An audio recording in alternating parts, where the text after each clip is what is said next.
Tough love for Turkey. The Republic of Turkey, a beautiful country, has been an ally of the West, but that alliance is in trouble. The eastern flank of the North Atlantic Treaty Organization may be at risk. Turkey has served as the southern anchor of NATO during the Cold War, and it's easy to see why. It is the land bridge from Asia to Europe and from the Mideast to Central Asia. Europe and Turkey need each other. More than 6 million Turks live in European economies. Turkey is also important because of the latest threat to civilization, terrorism. But Turkey is no longer a reliable ally in this war. The overtly radical vision of President Recep Tayyip Erdogan leans toward extremist political Islamism. Recent events in Turkey are setting off alarms.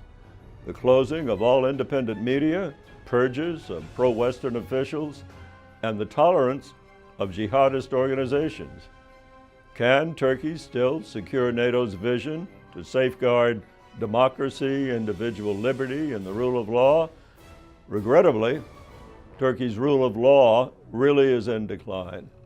Respected scholars conclude that Mr. Erdogan is deeply corrupted and has put his own ambitions above the security of his nation and of NATO. Case in point, he has used a Turkish-Iranian businessman to handle huge money transactions between Iran and Turkey, breaching sanctions against Iran. His illicit support for terrorist organizations in Syria has been documented. Due to the upheaval that followed the failed attempted coup in Turkey last year, the Turkish people have been badly traumatized, but the president has made a bad situation worse by using the coup as an opportunity to expand his own political power.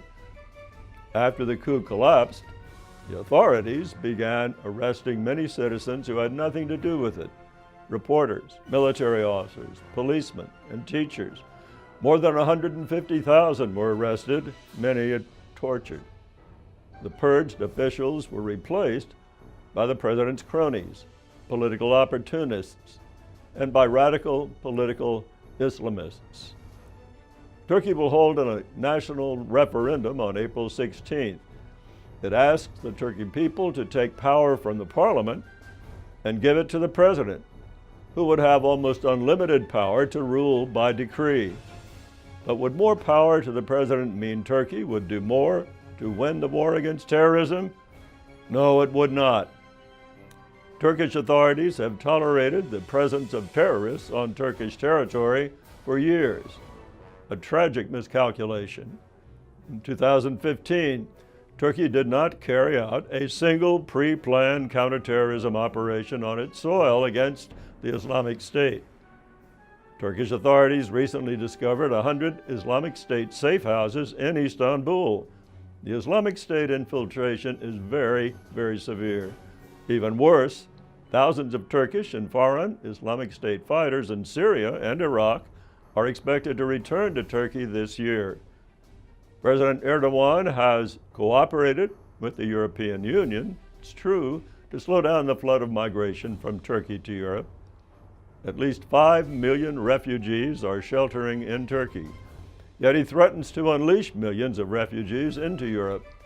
And there are other threats to Europe stemming from Turkey's instability. Turkey's civil war against the Kurds could get bigger due to the president's actions. Both the Kurdish Workers' Party and the newly emerged Islamic State are Turkey's enemies. Growing civil war could close the energy supply to Europe by shutting down oil and gas pipelines. Due to the prospect of a wider civil war, the arsenal of NATO's nuclear weapons at the base in Incirlik is in danger of being captured. More than 50 are rumored to be there. So what should the United States and NATO do to protect Western countries from a destabilized Turkey? We can look to the successful strategies of the Reagan administration for clues.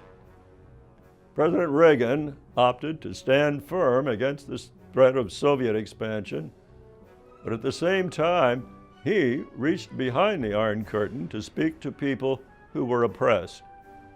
The NATO alliance must engage the Turkish people and do three things. First, consider pursuing criminal charges against President Erdogan at the International Criminal Court in The Hague for his support for terrorists. Second, the West should draw down its NATO forces in Turkey and relocate sensitive weapons to other countries. And third, apply tough love when dealing with the Turkish strongman's government. Trade sanctions should be considered. But Washington should reach out to all of the people of Turkey, Turks, Kurds, Muslims, and non-Muslims who want stability that can only come from a republic of laws given to them securely. Encourage efforts to restore Turkey's free press and give humanitarian aid to them.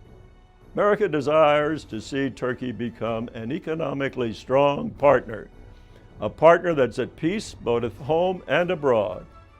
The Turks have been a wonderful ally for the